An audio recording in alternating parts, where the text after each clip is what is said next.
GVMC council budget సమావేశం కాసేపట్లో ప్రారంభం కానుంది. ఇక జీవీఎంసీ కౌన్సిల్ సమావేశంలో భాగంగా బడ్జెట్పై కీలక అంశాలు ప్రస్తావించే అవకాశం ఉంది. పనుల్లో పురోగతి మరియు నగర అభివృద్ధికి సంబంధించినటువంటి బడ్జెట్ సమావేశాలు నిర్వహించనున్నారు. జీవీఎంసీ మేయర్ పీఠం అవిశ్వాస తీర్మానంపైన సమావేశంలో చర్చ జరగనుంది. ఇటీవల విశాఖ నుంచి బెంగళూరుకు 28 మంది వైసీపీ కార్పొరేటర్లు వెళ్లారు. కౌన్సిల్ సమావేశానికి క్యాంపు నుంచి వైసీపీ కార్పొరేటర్లు వచ్చే అవకాశం ఉంది. ఈ నేపథ్యంలో కూటమి వైసీపీ కార్పొరేటర్ల మధ్య బడ్జెట్ రగడ జరిగే ఛాన్స్ ఉంది. రైట్, దీనికి సంబంధించినటువంటి మరిన్ని డీటెయిల్స్ మా కరెస్పాండెంట్ చంద్రశేఖర్ అందిస్తారు. చంద్రశేఖర్, చెప్పండి, వైజాగ్ మున్సిపల్ సంబంధించినటువంటి వాడివేడ చర్చ ఈరోజు జరగబోతుంది. ఓకే, బడ్జెట్ సమావేశాలు ఏ విధంగా ఉండబోతున్నాయి?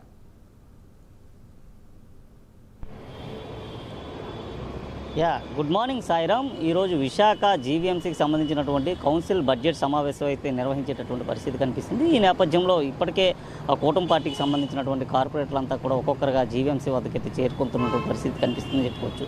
ప్రధానంగా చూసుకుంటే జీవీఎంసీకి సంబంధించినటువంటి ఏదైతే బడ్జెట్ సమావేశం ఉందో ఈ రోజు నుంచి అయితే కొనసాగనున్న నేపథ్యంలో జీవీఎంసీ బడ్జెట్కి సంబంధించినటువంటి ఆ కౌన్సిల్ సమావేశ మందిరం అయితే ఇప్పటికే పూర్తిగా అలంకరించిన పరిస్థితి కనిపిస్తుంది. పూర్తిగా చూసుకుంటే దాదాపు కౌన్సిల్కి సంబంధించినటువంటి సభ్యులందరూ కూడా హాజరయ్యేటటువంటి అవకాశం అయితే కనిపిస్తుంది. ఈ నేపథ్యంలో గత కొద్ది రోజులుగా కొనసాగుతున్నటువంటి ఏదైతే మేయర్ పీఠానికి సంబంధించినటువంటి అవిశ్వాస తీర్మానం పైన కూడా ఈరోజు కౌన్సిల్ సమావేశంలో రసబసగా మారేటటువంటి పరిస్థితి కనిపిస్తుందని చెప్పుకోవచ్చు. ఎందుకంటే గతంలో చూసుకుంటే ఏదైతే మేయర్ ఉందో మేయర్కి సంబంధించినటువంటి పలు కీలక అంశాలకు సంబంధించినటువంటి విషయం పట్ల కూడా ఇప్పటికే జిల్లా కలెక్టర్ కూడా మెమరాండం అయితే ఇవ్వడం అయితే జరిగింది. దీనికి సంబంధించి కొంతమంది కార్పొరేటర్లు దాదాపు సంతకాలు అయితే సేకరించిన పరిస్థితి కనిపిస్తుంది. అయితే ఏదైతే కూటమి పార్టీ అధికారంలోకి వచ్చిన తర్వాత మేయర్ అవిశ్వాస తీర్మానం పైన గట్టి పట్టు సాధించేందుకైతే కూటమి పార్టీకి సంబంధించిన కార్పొరేట్లంతా కూడా కసరత్తు చేస్తున్న నేపథ్యంలో ఈరోజు ఏదైతే కౌన్సిల్కి సంబంధించినటువంటి బడ్జెట్ సమావేశాలు జరుగుతున్నాయో బడ్జెట్ సమావేశాలకు సంబంధించి వైసీపీ తరఫున ఉన్నటువంటి మేయర్ గొలగాని హరివెంకట కుమారే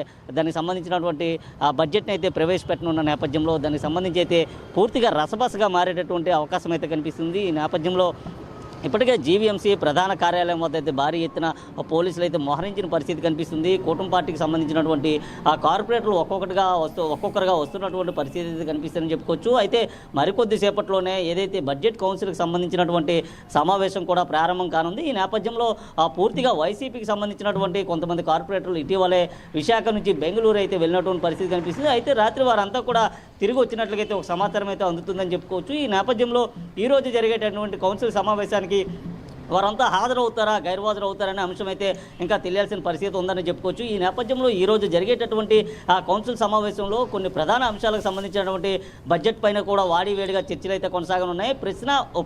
ప్రశ్న సమాధానాలు కూడా దీనిపైనటువంటి లభించేటటువంటి పరిస్థితి కనిపిస్తుందంటూ కూడా చెప్పిన పరిస్థితి అయితే ఉన్నాయని చెప్పుకోవచ్చు. ముఖ్యంగా ఈరోజు జరుగుతున్నటువంటి ఏదైతే బడ్జెట్ అంశాలు ఉన్నాయో బడ్జెట్ అంశాలకు సంబంధించి విశాఖ నగర అభివృద్ధితో పాటు గతంలో చేసినటువంటి ప్రాజెక్ట్స్ ఏవైతే ఉన్నాయో పనులకు సంబంధించినటువంటి పురోగభివృద్ధి లేదా మరికొన్ని అంశాలపైన అలాగే ప్రాపర్టీ ట్యాక్స్తో పాటు ఇతర అంశాలపైన కూడా బడ్జెట్ అయితే మేయర్ ప్రవేశపెట్టే పరిస్థితి కనిపిస్తుంది. అయితే మేయర్ ప్రవేశపెట్టేటటువంటి బడ్జెట్ సంబంధించినటువంటి క్షణంలో అయితే కూటమి పార్టీలంతా కూడా మేయర్ పీఠం వద్దకు వెళ్ళేటటువంటి అవకాశం అయితే ఎక్కువగా ఉందని చెప్పుకోవచ్చు. ఈ నేపథ్యంలో ఇటు వైసీపీ కార్పొరేటర్లకి అటు కూటమి కార్పొరేటర్ల మధ్య ఎక్కువగా రభస జరిగేటటువంటి ఆసక్తి అయితే ఎక్కువగా ఉందని చెప్పుకోవచ్చు. ఈ నేపథ్యంలో ఇప్పటికీ కూడా కూటమి పార్టీలకు సంబంధించినటువంటి కార్పొరేటర్లు చేరుకుంటున్నప్పటికీ వైసీపీ కార్పొరేటర్లు అయితే ఎవరు కూడా ఈ చుట్టుపక్కల అయితే కనిపించలేని పరిస్థితి అయితే ఉందని చెప్పుకోవచ్చు. ఈ నేపథ్యంలో మరికొద్ది సేపట్లోనే వైసీపీకి సంబంధించినటువంటి దాదాపు 40 మంది కార్పొరేటర్లు ఒక్కసారిగా కౌన్సిల్ సమావేశ హాల్లోకి వచ్చేటటువంటి పరిస్థితి కనిపిస్తుంది. ఈ నేపథ్యంలో ఎటువంటి అవాంఛనీయ సంఘటనలు చోటు చేసుకోకుండా